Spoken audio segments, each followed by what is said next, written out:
Bien, sean bienvenidos una vez más a este su espacio con Expositivo, con Tulio Reyes Miranda. Bien, en esta ocasión vamos a hacer una nueva entrega de la Parashat Tashavua, de la Parashat de la semana, que lleva por título, en realidad son dos parashiot que se juntan en esta semana, que es la Parashat Vayahel y la Parashat Pikudé, que corresponde los capítulos 35 al capítulo 40. Así que ya con estos 5 capítulos o 6 capítulos culminamos, digamos, el estudio y comentario del Sefer Shemot, del libro de Éxodo. Por tanto, la siguiente semana, después de este próximo Shabbat, estaríamos iniciando el estudio y el comentario del Sefer Vayikra, o el libro de Levíticos. Así que en esta ocasión, como es de costumbre, cuando se culmina la lectura de un libro de la Torá, se dice Hazak, Hazak, Beni Haset, es decir, fuerza, fuerza, y seas fortalecido, es decir, tomes fuerza en darle continuidad al estudio y a la comprensión de la palabra del Eterno. Bien, en esta ocasión entonces vamos a tratar un tema específico de esta Parshat y tiene que ver con los primeros pasukim de la Parshat Vayahel. Aunque se está comentando los dos, pero yo voy a sencillamente tomar una sección y profundizar en eso, y no voy a tratar un comentario general, porque bueno, eso llevaría mucho tiempo y preferiría tomar un tópico y profundizar en ese tópico. Y el tema a tratar en esta ocasión es Yeshua, ¿ok? Y el Shabbat. Entonces, aquí vamos a tratar ciertas controversias halágicas que tuvo Yeshua con los fariseos, pero primero vamos a dar el fundamento en la Parshat. Bien, esta Parshat entonces toma inicio con el pasuk número 1, capítulo 35, pasuk número 1, que dice: Vayahel Moshe et kol edad bene Israel. Eso significa, Vayahel significa y congregó. ¿Ok? La palabra viene de la raíz cajal, ¿ok? Este verbo conjugado viene de la raíz cajal, y cajal significa asamblea, literalmente, asamblea.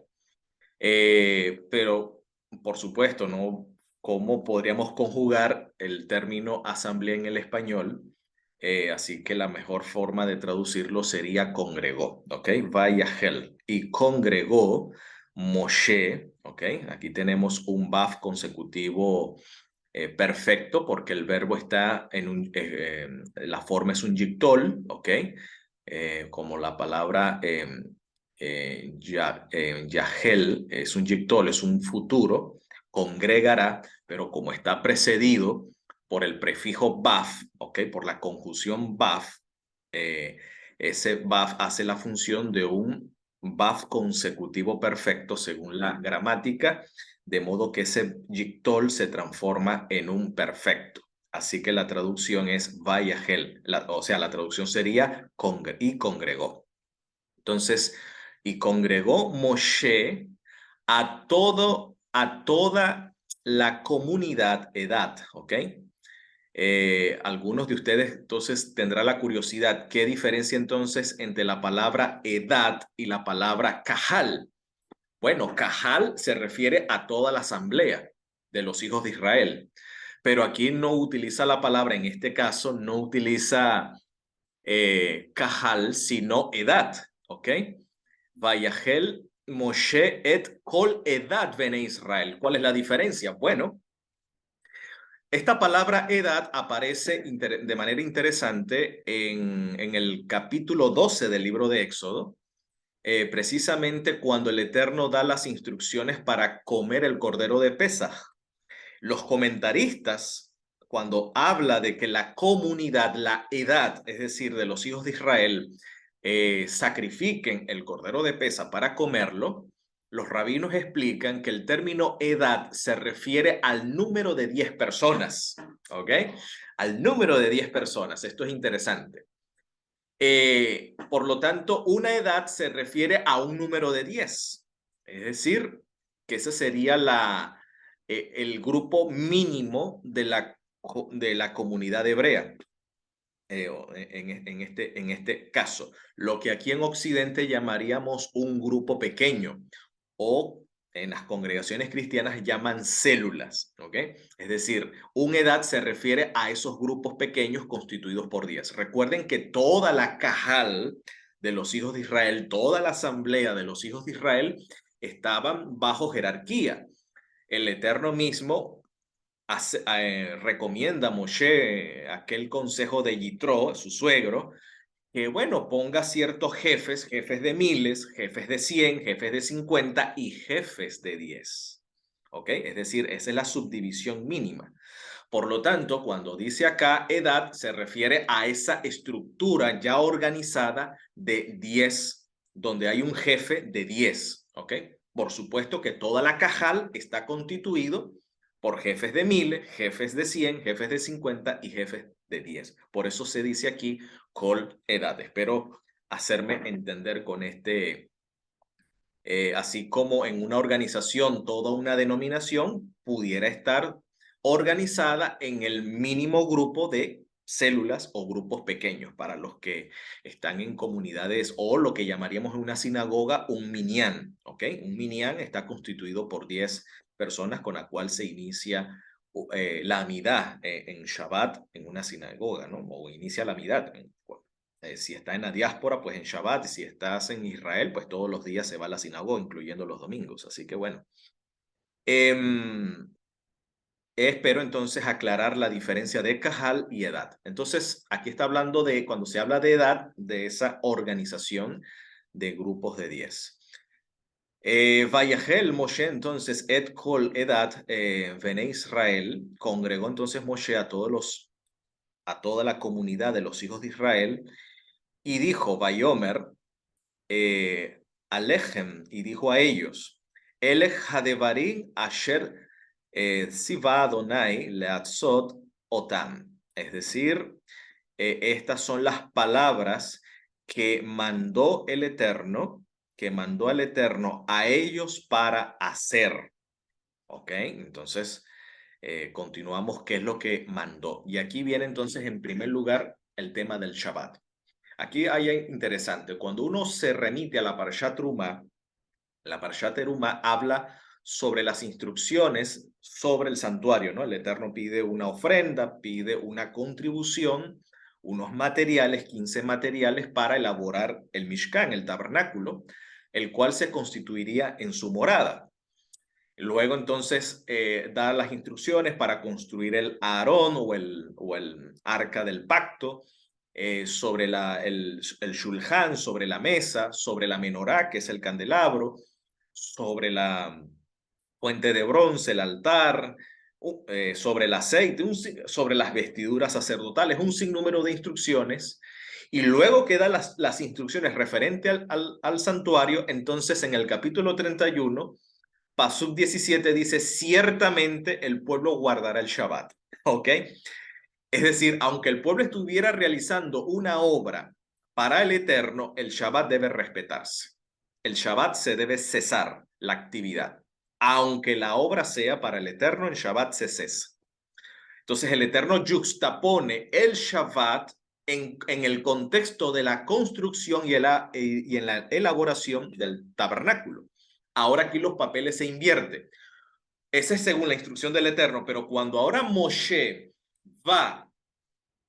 viene y congrega al pueblo para dar estas instrucciones, lo primero que Moshe menciona es el Shabbat y después viene entonces a mencionar sobre o viene a dar instrucción de que el pueblo debe traer sus contribuciones, ¿ven? Designar a los hombres encargados para su diseño y así sucesivamente. Entonces se va a mencionar cómo los materiales fueron empleados, que esos detalles lo va a mencionar la Parsha Pekudé, ¿ok? Que viene a ser precisamente las visitas o las supervisiones que hace Moisés sobre el tabernáculo, de cómo se empleó cada uno de los materiales. Se hace allí una auditoría, ¿ok? De cómo se utilizó cada una de las contribuciones. Ejemplo que en las comunidades se debe seguir, se debe llevar a cabo una auditoría de cómo se emplean los recursos con las contribuciones en una comunidad o en cualquier institución o en cualquier empresa donde se maneje dinero. Se debe realizar una supervisión, una auditoría, ¿no? De cómo se ha empleado, en este caso, los recursos. Se debe dar cuenta de esas cosas y eso lo hace Moshe, ¿ok? Es un principio importante. Entonces, lo primero que menciona entonces es el Shabbat. Entonces, ¿cuál es la instrucción referente al Shabbat? En el Shabbat, en contexto, ¿ok? El Shabbat está yuxtapuesto a la construcción del tabernáculo. ¿Ok? Ese es el contexto. No está hablando aquí el Shabbat en el contexto de trabajar para ganarnos la vida. No. Aquí el Shabbat no está ubicado en el cese de la actividad en el Shabbat, tiene como contexto la construcción del tabernáculo, porque ellos están en el desierto, ellos son sustentados por el maná, ellos no tienen que ir a labrar la tierra, ellos no tienen que ir a cosechar, ellos no tienen que hacer otros quehaceres, excepto elaborar, por supuesto, los alimentos, ¿no? Pero el contexto inmediato, la yuxtaposición del pasaje, está hablando de la construcción del Mishkan. Entonces, aunque nosotros nos dediquemos a hacer la obra del Eterno, el Shabbat, de acuerdo al texto, debe cesar. ¿Ok? Ahora, dice la instrucción, Sheshet Yamin Teaser, que quiere decir 6 días harás trabajo, ¿ok? Te hace melajá. Esto que está aquí en rojo rojito, melajá, significa trabajo. 6 días, ¿ok? Sheshet Yamin, 6 días. Te hace, harás trabajo. Harás trabajo. Luego menciona Ubayon Hashevi, y en el día el séptimo, así se dice, el séptimo porque lleva artículo definido, Hashevi, y Heyelehen Kodesh, será para ustedes sagrado. Kodesh, será santo, ¿ok? Será Kodesh. Interesantemente, esta palabra Kodesh es la misma palabra que se emplea para santuario. Así que el Shabbat es un santuario en el tiempo. Aquí podemos nosotros deducir. Y luego dice Shabbat Shabbaton, palabra, un hebraísmo que quiere decir un cese absoluto, cese completo. Es decir, este es el Shabbat, el séptimo día, la melajá está totalmente restringida. Es un día de absoluto reposo, de absoluto cese de la actividad. Dice, y este cese es para el Eterno, la Adonai.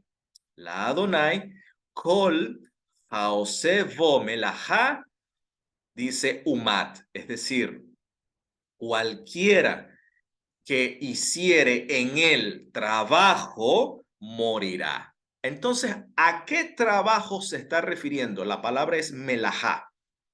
¿Cuál es la melajá? ¿Cuál es el contexto? ¿Cuál es el trabajo? El contexto está hablando de la construcción, de todo lo que implica, todas las actividades que se involucran y se integran en la construcción del Shabbat. Los rabinos infieren 39 trabajos que la tradición rabínica va a llamar Avot Melajá. Ya vamos más adelante a especificar cuáles serían esas. Lo otro es que la palabra melajá también se emplea en la creación, en la organización de nuestro planeta, según la narrativa de la creación del Sefer Bereshit en el Perek 1, es decir, en la creación que se menciona en el libro de Génesis, capítulo 1, cuando dice, y acabó Dios su obra en el día séptimo. La palabra hebrea para su obra es melajá, su trabajo. ¿Ok? Por lo tanto, la melajá en contexto tiene que ver todo aquello que implique la modificación o transformación de la materia. ¿Ok? Porque durante los 6 días, el Eterno estuvo alterando el orden natural de la materia. Por ejemplo, en el primer día donde había oscuridad, apareció la luz. Hubo un encendido de la luz. ¿Ok? Había oscuridad y de pronto la luz llega a iluminar el planeta. Donde no había oxígeno, el Eterno hace una separación de las aguas y crea una raquía, una expansión al cual va a llamar Shamayim, va a llamar cielos. ¿Ok? En el tercer día se juntan las aguas, ¿ok? Y hace descubrir lo seco, y de lo seco da la orden de que la tierra genere, produzca herbaje, ¿ok? Produzca vegetación y árbol que dé fruto, ¿ok? Y así sucesivamente. El cuarto día coloca la lumbrera mayor, ¿ok? Las meorot, ¿ok? La lumbrera mayor, la lumbrera menor. Quinto día de las aguas, da la orden el Eterno que produzcan seres vivientes, Nefesh Hayah, ¿ok? Que pululen las aguas, Nefesh Hayah.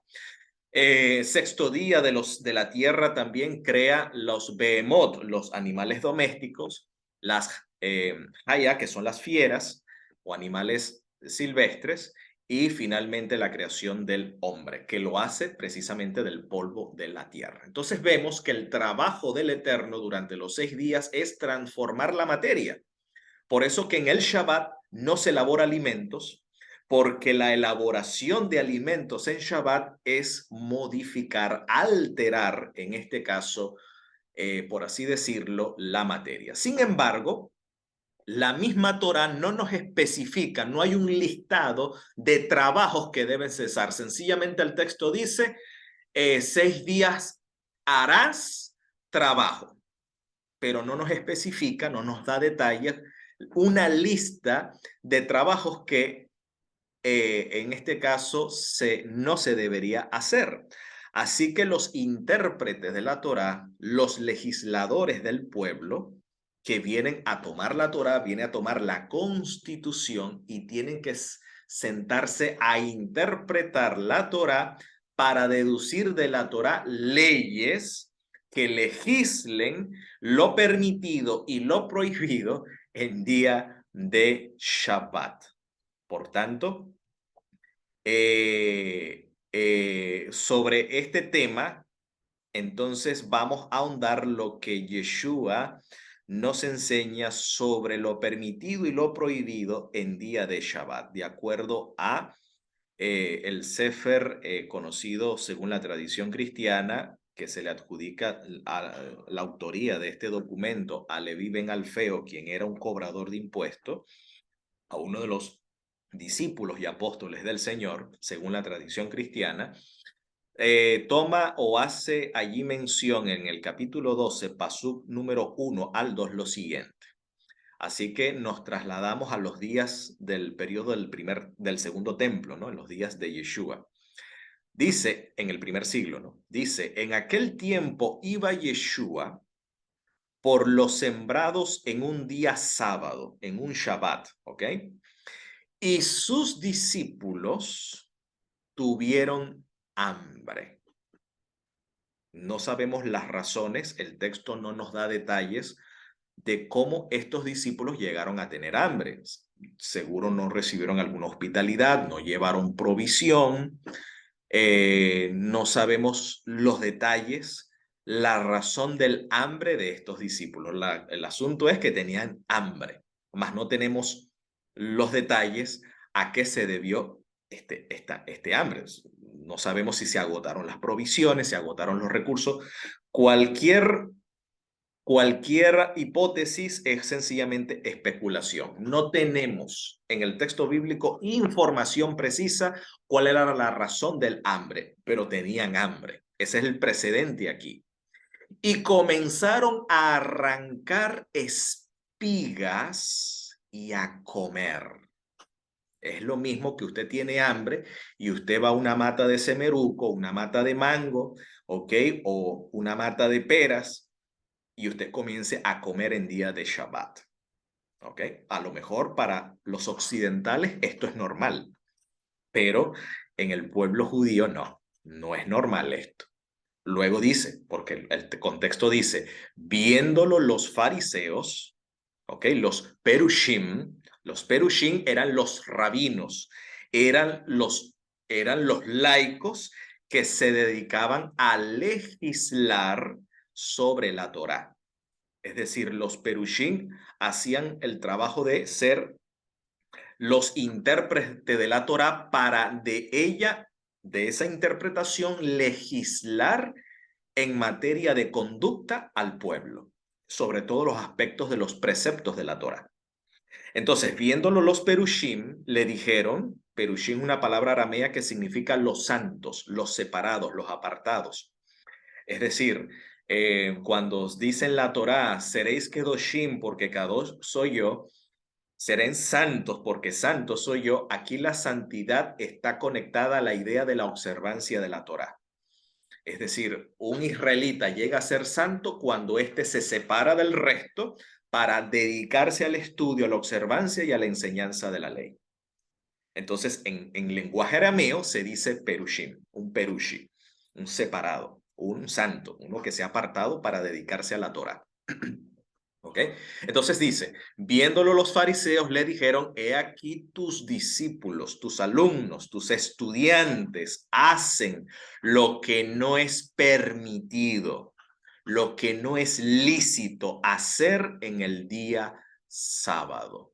Entonces aquí hay una crítica que hacen los jueces de la Torá, en este caso los perushim, los intérpretes de la Torá, ¿okay? Los legisladores de la Torá, respecto a la conducta de los discípulos en arrancar espigas en día de Shabbat. Es decir, parece ser que la costumbre farisea es que esa práctica en día de Shabbat no se debe hacer, está prohibido.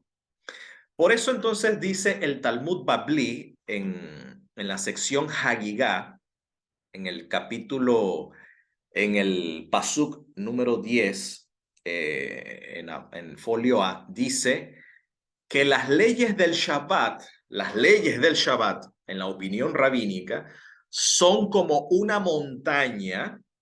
Las leyes del Shabbat son como una montaña sostenida apenas de un pelo, o mejor dicho, de un cabello, es la palabra correcta, de un cabello, ¿ok? No de un pelo, sino de un cabello. Disculpen allí no haber corregido eso allí. Es sostenida de un cabello, es decir, que hay pocos versículos, pocos pasuquín de la Torá, que es la carta magna constitucional de Israel, pero hay muchas leyes. O sea, de pocos versículos, de pocos pasuquín de la Torah, se derivan de esa lectura demasiadas leyes. Por eso que las leyes del Shabbat son como una montaña, pero esa montaña cuelga de un cabello, ¿ok? De un cabello.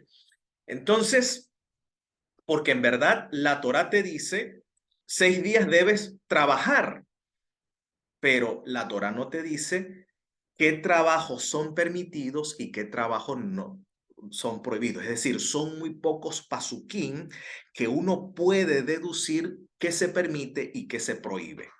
Pero los jueces de Israel tienen que legislar, o sea, se ven en la obligación de legislar qué cosas están permitidas y prohibidas en Shabbat. Esa tarea no la hace el Eterno, fíjate. El Eterno da el mandamiento, sencillamente no se trabaja, pero el Eterno deja la Torá en una ambigüedad respecto a eso, porque no especifica, no detalla qué trabajo. Si la Torá dijera eso, bueno, nos haría el trabajo fácil, pero no. El Eterno le deja esa responsabilidad a los hombres, ¿ok? A hombres falibles y mortales como nosotros, la tarea de tener que legislar qué es lo prohibido y qué es lo permitido en día de Shabbat. Así que Mateo 12, aquí no se está discutiendo si el día de Shabbat es el día del Señor o no, porque aquí estamos hablando de una sociedad que es judía, es una sociedad que observa el día del Shabbat. Por aquí el tema de discusión no es si el Shabbat es día del Señor o no. Aquí el tema en discusión es qué se hace y qué no se hace en Shabbat. Es un tema alágico, ¿ok? Es un tema de alajá. Entonces aquí hay una controversia. Aquí hay una crítica de los fariseos hacia los discípulos de Yeshua de manera directa, pero de manera indirecta también a Yeshua, porque él es el maestro, él es el que está allí formando a estos discípulos. Por eso la crítica se le hace a Yeshua. Ahora bien, sin embargo, esta práctica que tienen los discípulos de arrancar espigas, ¿ok? Y comer en día de Shabbat, en realidad tiene un precedente en la Torá de prohibición. Es decir, desde la lógica de los fariseos tienen razón porque hay un fundamento bíblico. Según el libro de Shemot o el libro de Éxodo, capítulo 34, pasuk 21, tenemos un precedente en la Torá que dice, Sheshet Yamin, 6 días, dice Taabot, 6 días servirás. Fíjate que la palabra es diferente. Aquí dice Taabot, no dice Melajá. Así que tenemos dos palabras hebreas. Tenemos la palabra Melajá y tenemos la palabra Taabot. Y ambas palabras en el hebreo se traducen al castellano como trabajo, como obra. Sin embargo, en el hebreo hay una distinción.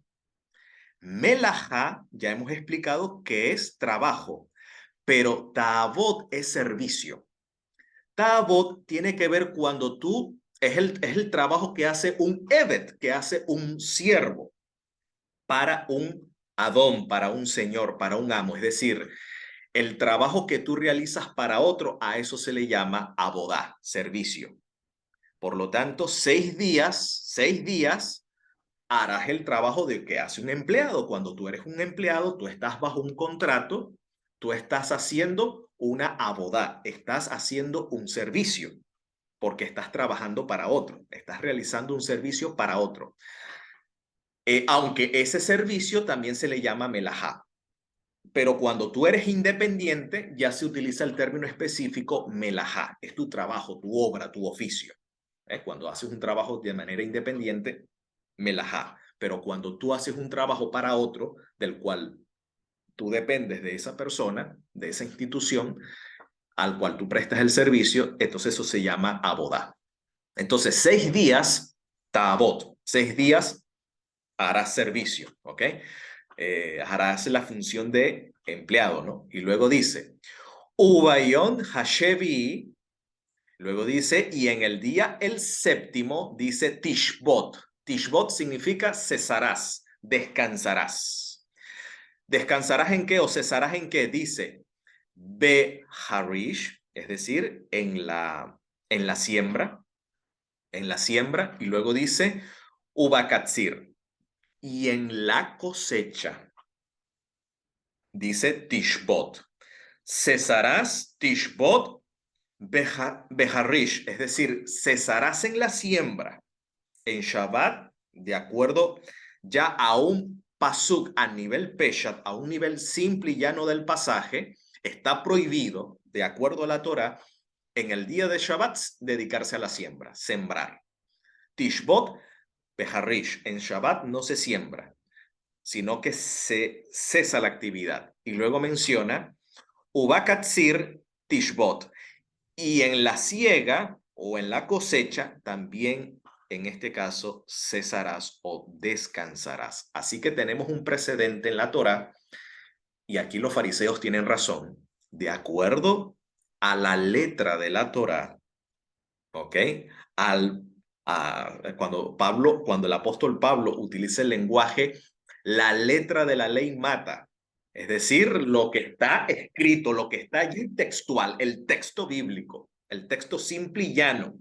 El texto simple y llano te dice cosechar en Shabbat está prohibido. O sea, tenemos el precedente constitucional en la Carta Magna Constitucional del pueblo hebreo, es que en Shabbat no se cosecha. Así que los fariseos tienen razón, porque los discípulos estaban arrancando espigas para comer. O sea, estaban segando, estaban cosechando en día de Shabbat.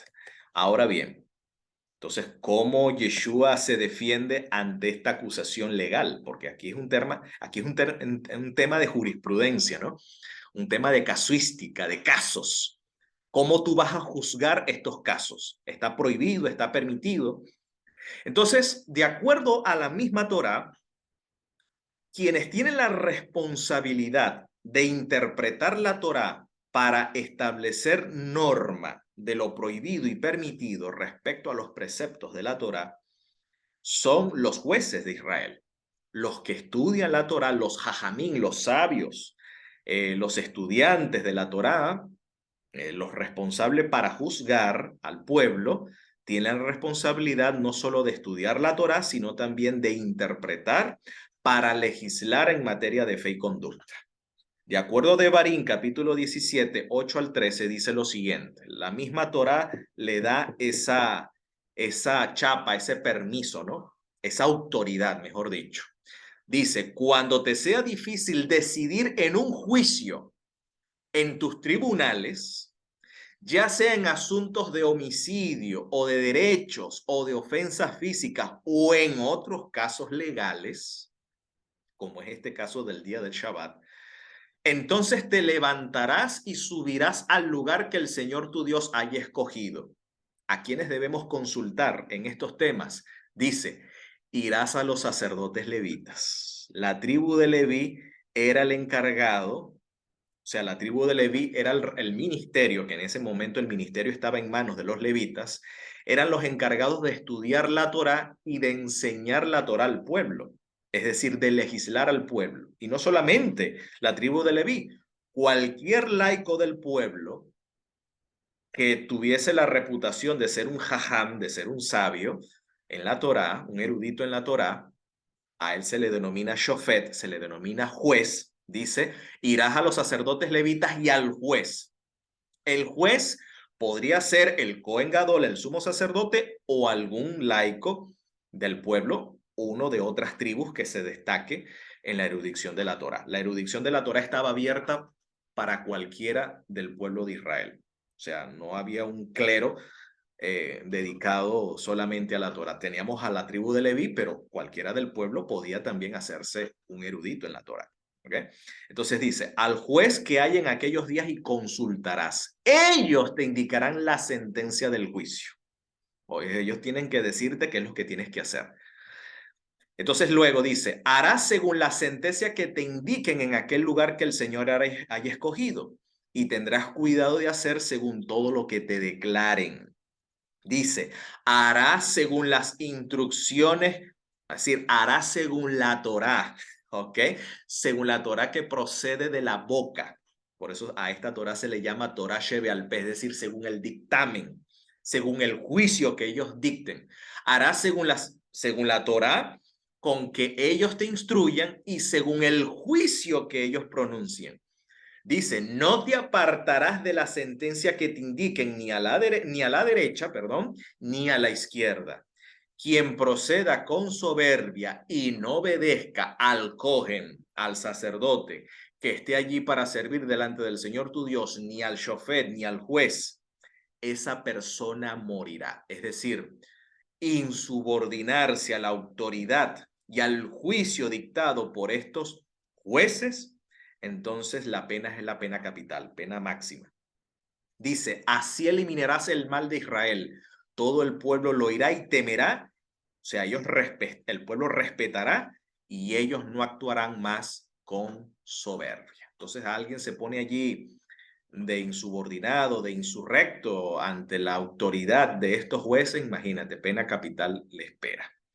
Así que la Torá, pues, da esta autoridad a los intérpretes del pueblo de Israel, a los intérpretes de la Torá del pueblo de Israel. Ahora, los perushim, los fariseos, aunque no eran levitas, no eran de la tribu de Leví, sino que eran laicos del pueblo, mayormente eran judíos, que por eso se le denomina perushim, eran laicos, gente del pueblo que se separaba, se apartaba para dedicarse a la Torá, para dedicarse a ser un estudioso, un maestro y un observante de la Torá. Cuando un rabino, uno de estos perushim, uno de estos fariseos, recibían semijá, que es la ordenación, la imposición de manos, a ellos se le daban autoridad para atar y desatar, que justamente es lo que Yeshua dice, según la tradición o la versión mateana, que dice en el capítulo 16, Pasuk 19, esto lo dice Yeshua a Kefas, a Pedro: a ti te daré las llaves del reino de los cielos. Es decir, esto está hablando de la autoridad para legislar. Autoridad para legislar como juez, como juez de la comunidad. Esto es las llaves del reino de los cielos.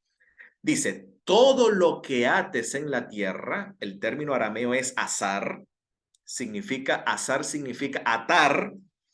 Ese modismo judío de la época es un modismo que, ese es el lenguaje típico de la jurisprudencia rabínica. Atar, que en arameo es azar, significa prohibir. Todo lo que prohíbas en la tierra, ¿ok?, será prohibido en los cielos.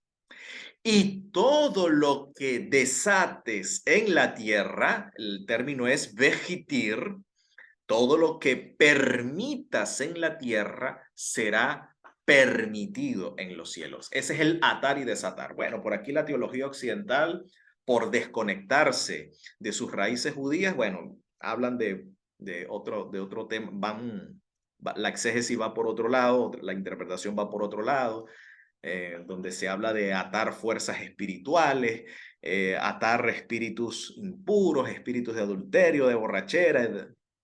Entonces la exégesis va totalmente una locura por otro lado, por no sencillamente ir al contexto de la época. Entonces, la escritura debe analizarse e interpretarse según el contexto sociocultural, que en este caso es netamente judío. Si uno quiere entender los evangelios, si uno quiere entender a Yeshua y sus talmidín, pues uno tiene que remitirse a estudiar el judaísmo del siglo I, ¿ok?, para entender el lenguaje. Así que este lenguaje, aunque esté en griego, tiene un arameísmo o un hebraísmo de fondo. Entonces, el término atar es el término equivalente al arameo azar, y el término desatar es el término equivalente al arameo vejitir, que significa permitir, prohibir y permitir. Este es el lenguaje precisamente que habla para legislar en materia de fe y conducta. Por tanto, es igual lo mismo cuando uno lee, por ejemplo, en Mateo, que cuando 2 o 3 se reúnen en mi nombre, allí yo estoy en medio de ellos. Y la gente cree que ese texto está hablando de congregarse, ir a un culto, a cantar, a alabar, a orar y aplaudir y aleluya. Ese no es el contexto del pasaje. Cuando se habla de allí de congregarse 2 o 3, está hablando de un Beit Din, de un tribunal. Cuando 2 o 3 se sientan para legislar, ¿ok? Se sienta el tribunal para legislar en materia de fe y doctrina, dice Yeshua, ahí estoy yo en medio de ellos. ¿Ok? Eso es una extensión del Salmo 82 que dice, Dios habita en la congregación de los jueces y en medio de los jueces juzga. Ahí está. ¿Ok? En medio de los jueces. Así que estamos hablando allí de cuando 2 se congregan, 2 o 3 en mi nombre, no está hablando de congregarse para adorar, es congregarse para juzgar, para ponerse de acuerdo y establecer un juicio. Recuerden que en el judaísmo del siglo I, en cada comunidad había un tribunal de 3 jueces, los denominados ancianos o principales de una sinagoga o de una comunidad eran 3. Si la población era mayor a los 120, entonces ya había 23, siempre números impares, porque cuando se daba una sentencia, no se podía, si se daba la situación de que había un número par de jueces, podría caer un empate en un desacuerdo alágico, en un desacuerdo de un juicio. Entonces podía haber un empate y no resolvía la situación. Por eso el número impar, 3, 23, porque uno que sobresale, pues resuelve la situación. El voto es por mayoría. Entonces, en un juicio siempre era por números impares, ¿ve? 71 ancianos, 23, que era el Tribunal Supremo, la Corte Suprema llamada el Sanedrín o el Sinedrion, como diría el lenguaje griego, el grupo de 23, y la población era mayor a 120, y de 120 hacia abajo, entonces un tribunal de 3. Si ustedes se percatan, la escritura habla de Kefas, Johanán y Jacob, es decir, Pedro, Santiago y Juan, estos tres, pero no es casualidad, no es para representar la Trinidad, no es ese el tema, sino que era el Beit Din, era el Beit Din de la época. ¿Ok? Eran los jueces, por eso la escritura lo llama, eran las columnas. ¿Ok? Las columnas de la eclesía de aquella época, de aquel grupo, ¿no? Entonces, a eso es lo que se refiere cuando se reúnan dos o tres. Está hablando no para adorar, es para, el texto está hablando en contexto de juzgar. De hecho, el contexto está hablando de un caso legal, de una discusión legal, cuando se habla de de una controversia o de un pleito legal. Bueno, que si tu hermano te ofende, habla tú con tu hermano, ponte de acuerdo. Si él te escucha, entonces ha ganado a tu hermano. Si no, ve con dos testigos. Testigos, ¿ok? Ya cuando se habla de testigo, esto es un pleito legal. Esto es un pleito de jurisprudencia, ¿ok? Y luego, si no oye a los testigos, entonces dilo a la asamblea, es decir, al tribunal, dilo al tribunal, y si no escucha entonces al tribunal, entonces tenle por gentil y cobrador de impuestos, es decir, deséchalo pues como miembro de la comunidad. Es decir, ahí hay un corte, en este caso, en este contexto de un pleito. El contexto está hablando es de un pleito legal, por eso el contexto habla, si dos o tres se pusieran de acuerdo, entonces mi Padre Celestial les concederá en lo que se ponga, en este caso, de acuerdo. Entonces, ese es el contexto del Nuevo Testamento. Entonces, vamos a lo que vamos, al pollo del arroz con pollo, como dice un querido amigo mío. Eh, Aquí están los 39 trabajos prohibidos en Shabbat. Pero a estos 39 trabajos se le dicen los trabajos principales, las Abot Melahá. Abot Melahá significa los trabajos principales, los trabajos primarios. Aquí están las 39. Por ejemplo, estas 39 prohibiciones están bajo la categoría de 4 tipos de oficios. Por ejemplo, el oficio para elaborar un pan. Para elaborar un pan, de acuerdo a la Mishnah, esto lo extraje yo de la Mishnah en la sección del Shabbat, en el tratado de Shabbat, ahí están las 39. Por ejemplo, está prohibido en Shabbat labrar, ¿ves? Sembrar, que ya lo vimos en el capítulo 34-21 de Éxodo. Está prohibido cosechar, y esto es lo que justamente estaban haciendo los discípulos de Yeshua, estaban cosechando.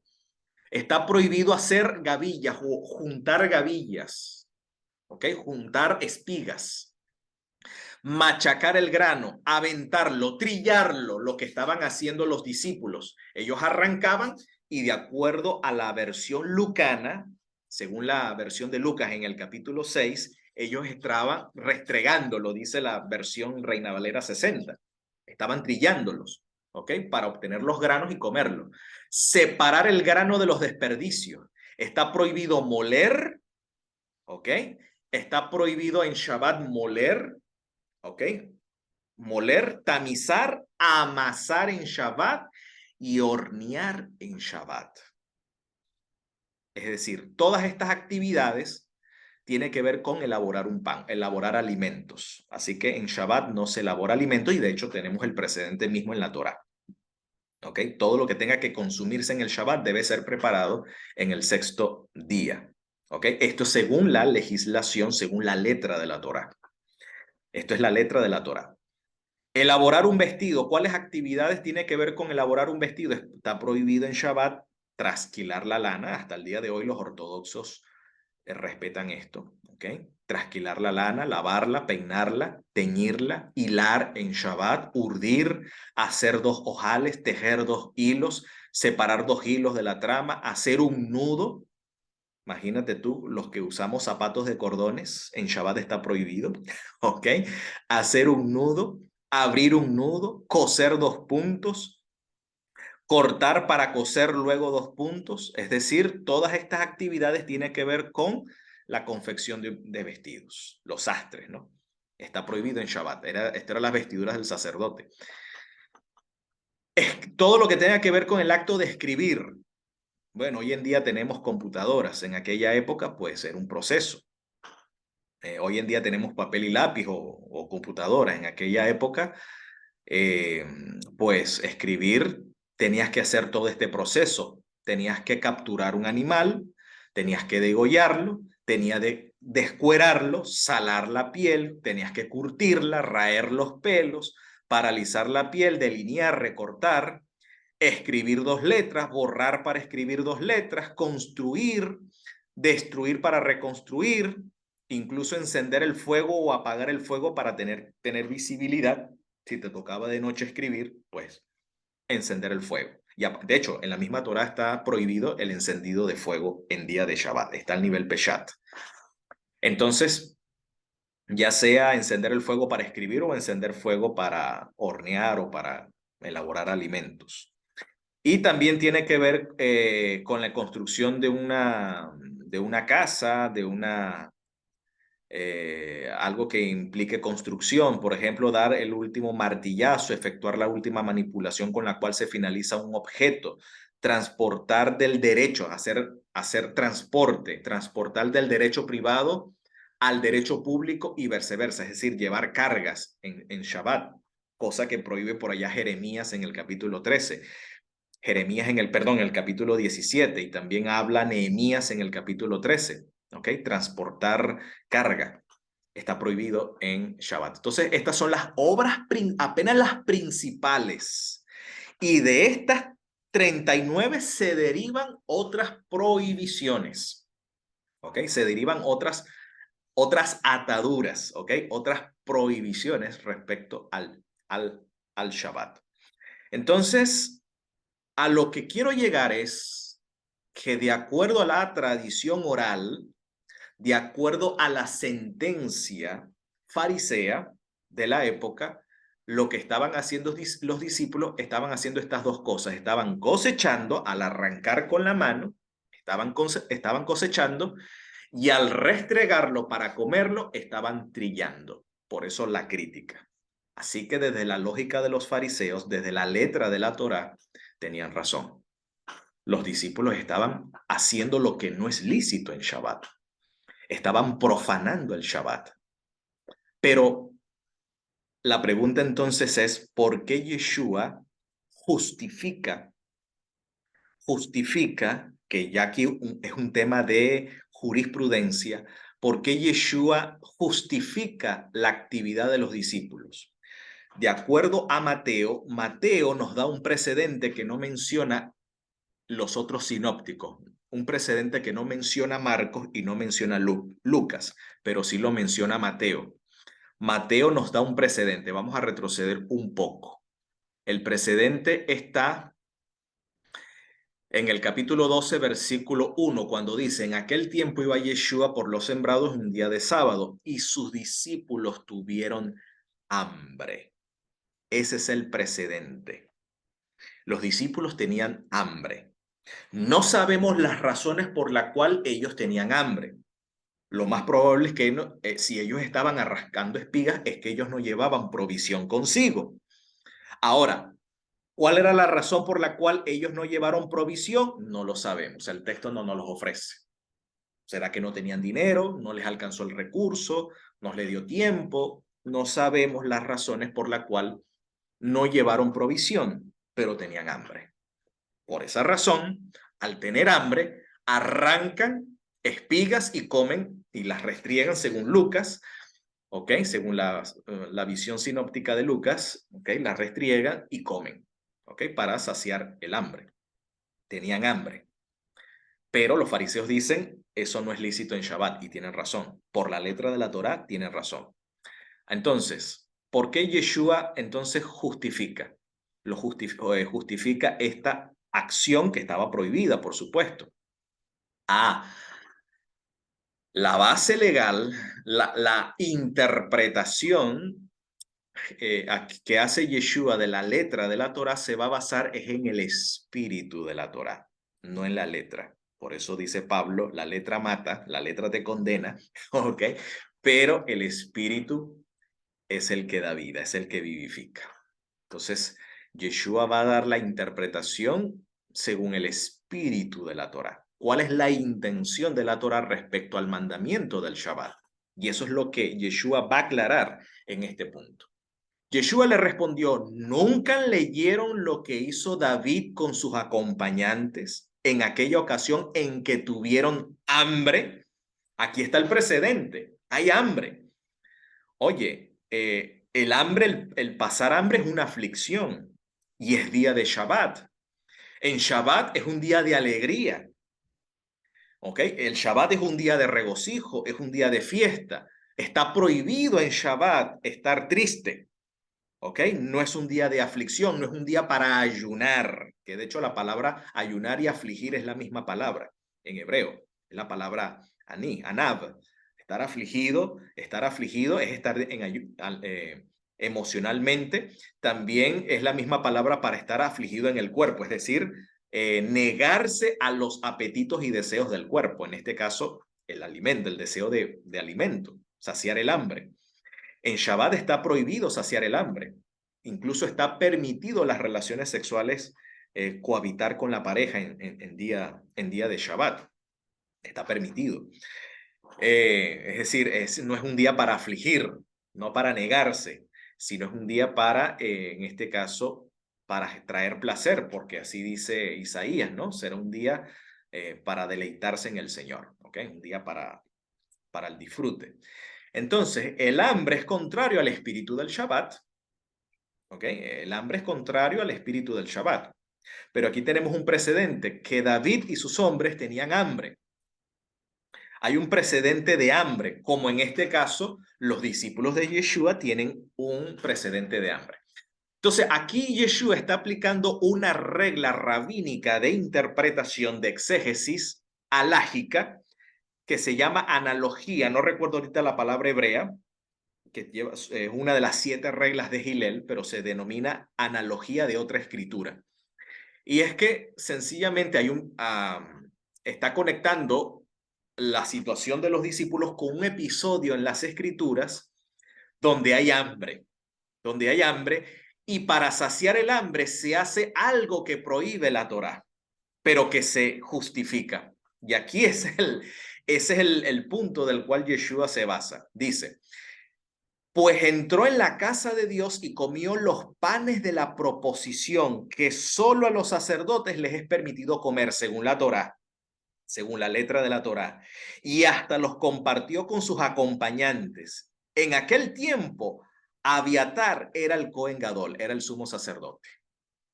Es decir, si Abiatar, siendo el sumo sacerdote, y Abiatar tenía la reputación de ser un sadik, de ser un hombre piadoso, de ser un kadosh, un hombre consagrado al Señor, tenía el hombre, este sacerdote, esa reputación, y entrega estos panes a estos hombres profanos, que no eran sacerdotes, y que estaba prohibido según la Torá que ellos participaran de la comida, pues ellos tenían hambre.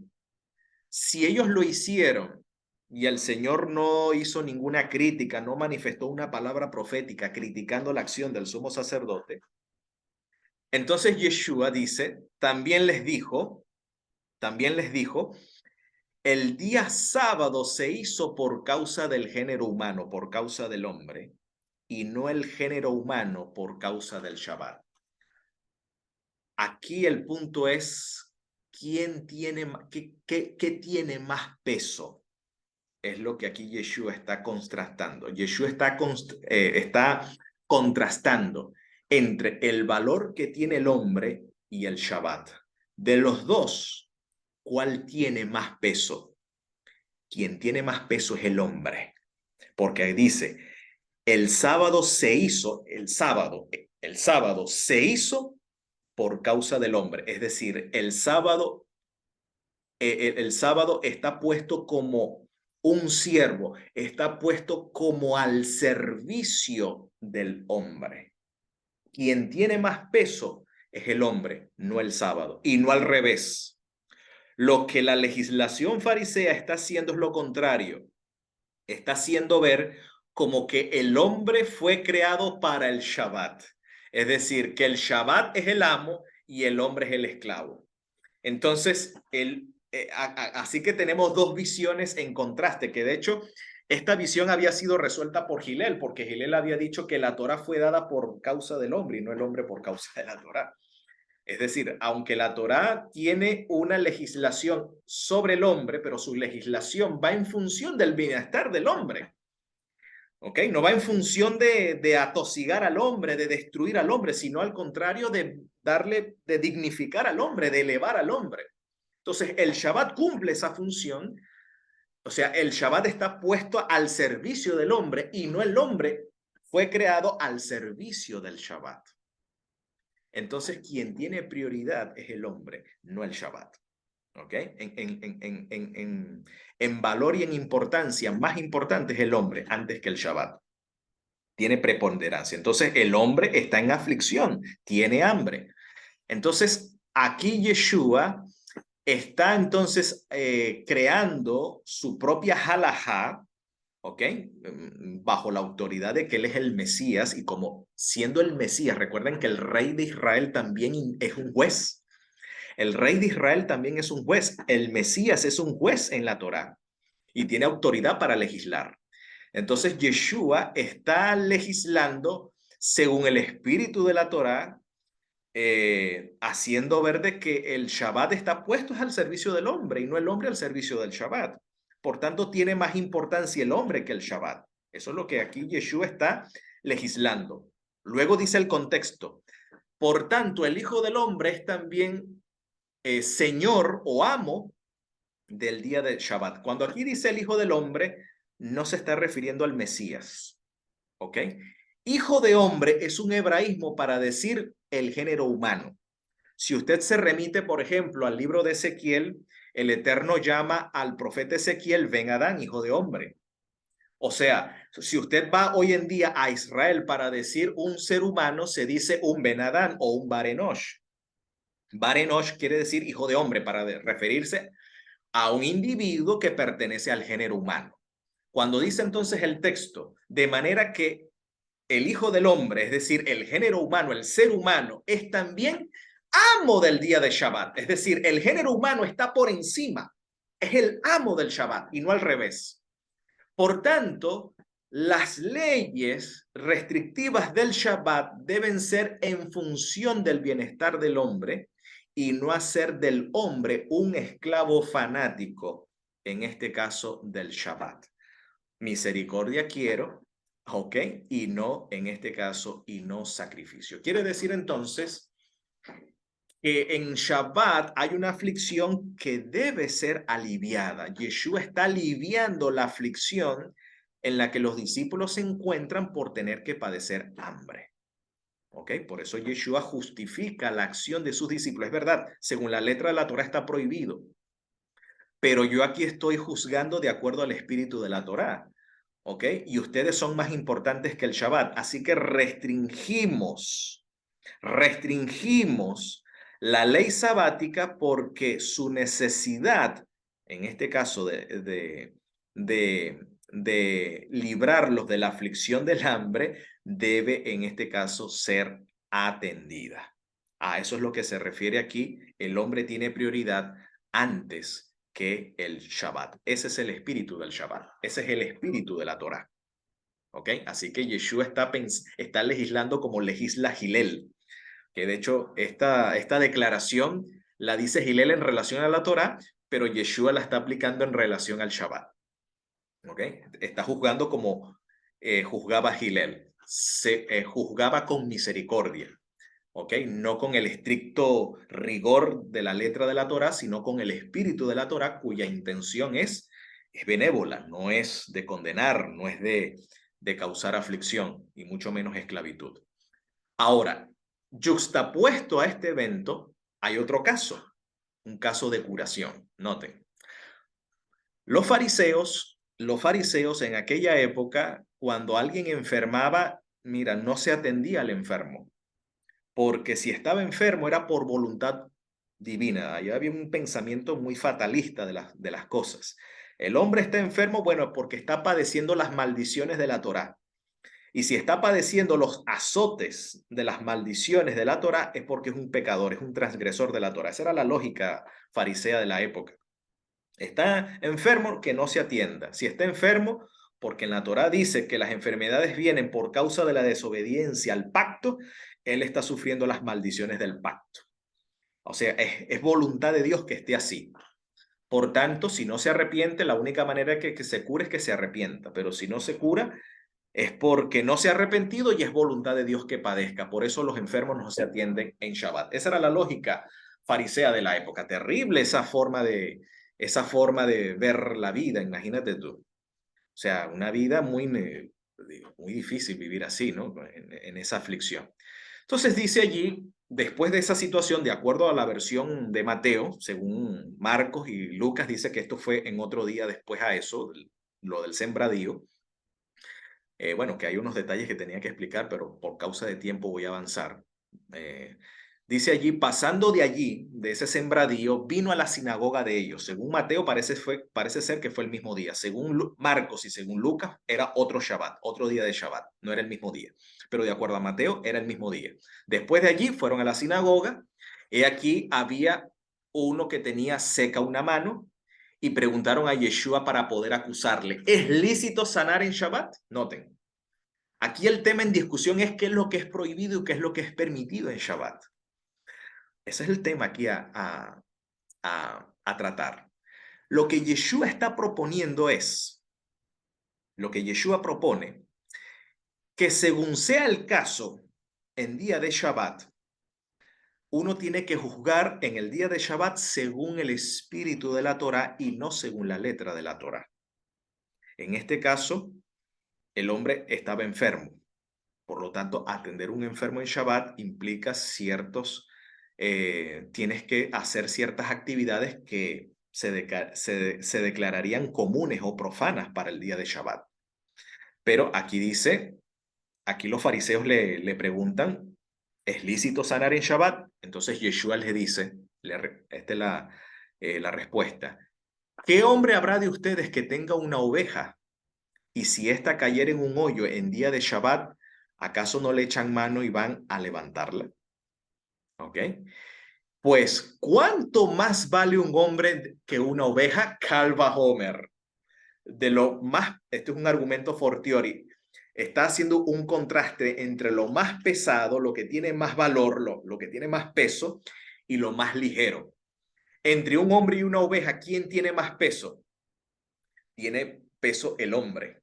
Entre el Shabbat y el hombre, en el caso del pasuk anterior, en la porción, en la perícopa anterior, quien tiene más peso entre el Shabbat, entre el hombre y el Shabbat, el hombre que tiene hambre y el Shabbat, tiene más peso el hombre con su necesidad.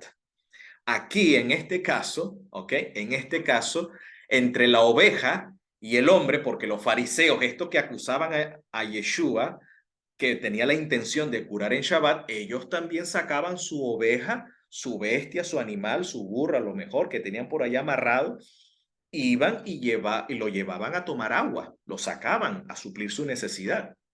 Entonces, Yeshua está contratando, bueno, ¿qué tiene más peso? O sea, la oveja, ¿ok? Que ustedes lo llevan a beber en día de Shabbat, o el hombre. Entonces dice, por consiguiente, es lícito hacer bien en los días de sábado. La palabra bien aquí en hebreo sería gesed, porque en otros evangelios, en los evangelios sinópticos, cita el texto, creo que Mateo, si no más recuerdo, en el texto, en el pasaje anterior, en la perícopa anterior de Mateo 12, cita el texto que dice misericordia quiero y no sacrificio. La palabra misericordia en hebreo es gesed, ¿ok?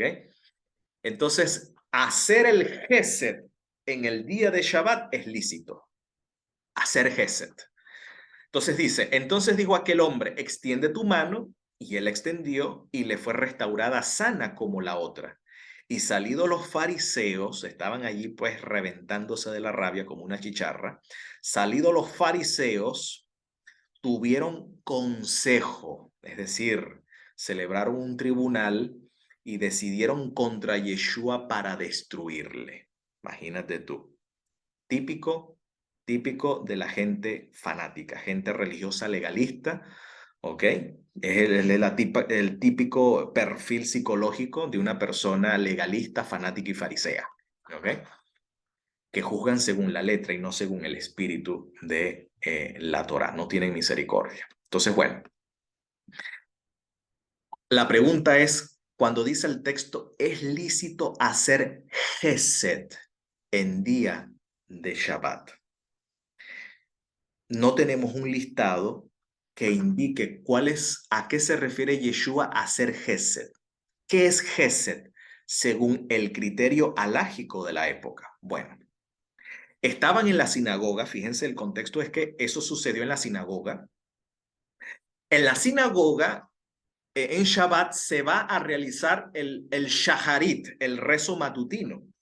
¿Ok? En el rezo matutino que se llama Shaharit, hay una porción, una parte del rezo de la tefilá, así se dice tefilá, plegaria en hebreo, se dice tefilá, la plegaria, del shaharit, de la mañana, porque el judío hace rezo 3 veces al día cuando corresponde la hora del sacrificio.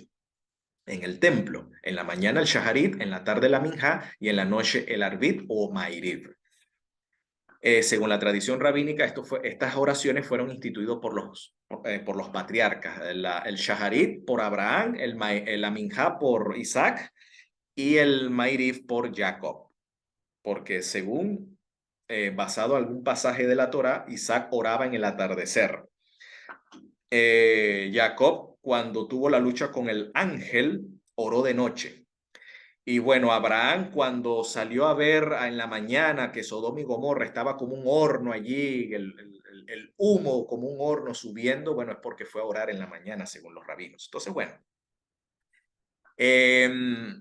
Entonces, por eso que el templo sigue ese orden, el sacrificio matutino, vespertino y el nocturno. Bueno, aunque eran en realidad no, 2, ¿no? En este caso. Pero las oraciones se hacían en la sinagoga 3 veces, como Daniel que oraba 3 veces, ¿no? Viene la costumbre de allí. Entonces, era Shabbat, en Shabbat, en la mañana se hacía el Shaharit, y dentro del Shaharit había una tefila que se llama la Amidá, la oración de pie, instituida por Esdras, que se recita 18 verajot, las 18 bendiciones. La segunda bendición de esa Amidá, de esa tefila que se hace de pie, fíjense el contexto judío, es importante conocerlo. La segunda verajá dice lo siguiente, ¿ok? Es la tefilá que exalta el poderío divino. Dice, cómo el poder de Dios se despliega en la creación. Dice, tú eres infinitamente poderoso, Hashem, o sea, Adonai, Hashem. Tú restaura la vida de los muertos. Está evocando cuando Isaac es devuelto a Abraham, allá cuando por orden del Eterno, el Eterno le indica a Abraham ofrecer a su hijo, ¿no? Pero cuando el ángel del Eterno lo detiene, así que el hijo regresa con vida a sus brazos, es como que se hubiese resucitado. Entonces los rabinos infieren que eso habla de la resurrección de los muertos, que por allá Hebreos lo dice, que en sentido figurado lo volvió a recibir, ¿no? Entonces, bueno, dice, tú restauras la vida a los muertos, y note, y salvas de muchas maneras. Aquí salvar significa evitar la muerte. O sea, el Eterno evita, cuando te salva es porque te rescata de una muerte inminente. Entonces dice, en el verano tú haces descender el rocío, incluso en Shabbat. Y en el invierno tú haces que el viento sople y que descienda la lluvia para calmar el frío. Aquí en este hemisferio, cuando hace full sol durante el invierno, la noche es muy fría.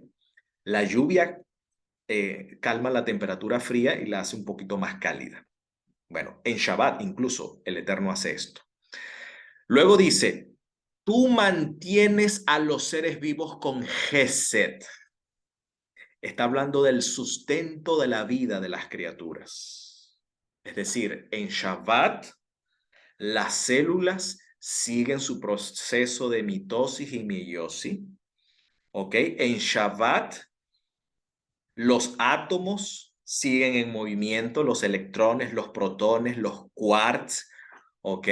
Los gluones, el fotón de Higgs sigue en movimiento en día de Shabbat, ¿ok?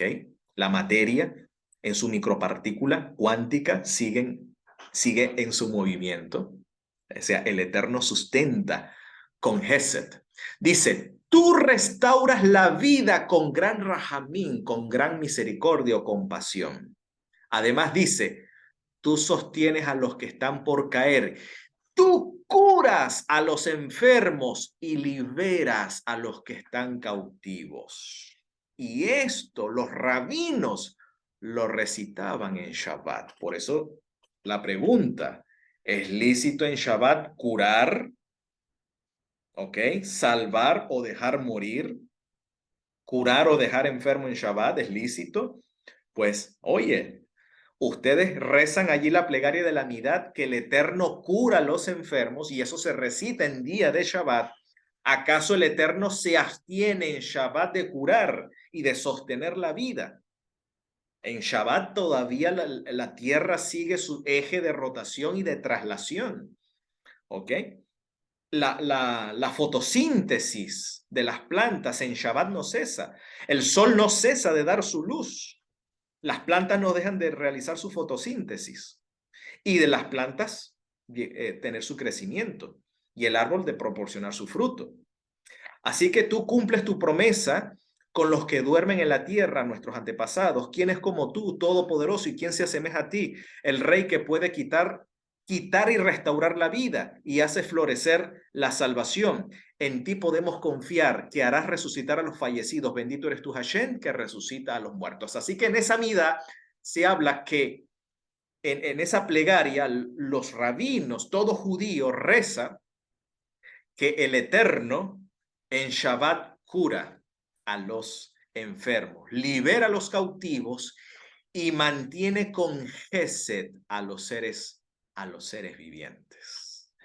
Así que Yeshua está juzgando con Gesed. A esto es lo que se refiere, a estas acciones que realiza el Eterno en Shabbat, a esto es lo que se refiere Yeshua cuando dice, mi Padre hasta ahora trabaja y yo trabajo. Si mi Padre, quien cura a los enfermos aún en Shabbat, pues yo estoy haciendo lo que hace mi Padre con Gesed y con Rahamín, con bondad y con misericordia.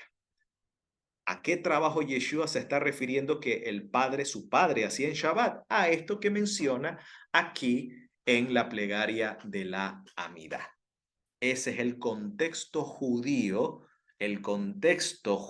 sociocultural de lo que quiso decir allí Yeshua. Mi Padre hasta ahora trabaja en sostener la vida y en curar a los enfermos. Esto es lo que Yeshua hacía también en Shabbat. Sustentaba la vida. Sus discípulos tenían hambre, coman, arranquen espigas, coman, aunque era día de Shabbat. ¿Ok? Aunque era día de Shabbat. Arranquen, coman. El sustento es prioridad. La vida es prioridad. ¿Ok? Porque el Eterno en Shabbat sustenta a los seres vivos con bondad y cura en Shabbat a los que están enfermos. Así que aquí, en síntesis, es cierto que el Shabbat tiene sus restricciones de acuerdo a la Torá, pero bajo la perspectiva del nuevo pacto, estamos llamados a juzgar no según la letra de la Torá, porque esta condena, ¿ok? Esta mata. Estamos llamados a juzgar según el espíritu de la Torá, ya que esta es la que vivifica. Y mientras esto sea así, quiere el Eterno que pueda traer pronto al Mesías y que sea en nuestros días y digamos